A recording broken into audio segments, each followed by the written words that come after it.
Ketti and Takushara are two densely populated satellite communities within the Abuja Municipal Area Council (AMAC). These visits by the Federal Capital Territory's Minister Nyesom Wike marks a significant step towards bridging the development gap between Abuja's urban center and its underserved outskirts. Speaking to journalists during the inspection, Wike emphasized President Bola Tinubu's directive for inclusive development. We don't need to say, let me go and stay in the city. From here to the city is up to 10 minutes. And that's what road network brings.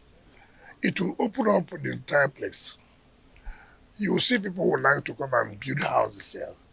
And then instead of staying in the city that appears to be more expensive, I'm sure to most of you now will be looking at how you can have a plot of land in these areas and develop and so that you will stop paying rent in the cities. In the spirit of Easter, Wike urged residents to embrace unity and national cohesion.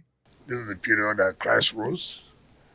Christ was killed for our own and he died for us. It's a period of forgiveness, a period we must work together. Just like what Mr. President has always preached, Nigerians should be united. Nigerians should work together for the interests of Nigerians. So I use this particular period to wish everybody happy Easter and be assured the promises were made by the grace of God. We are going to keep them.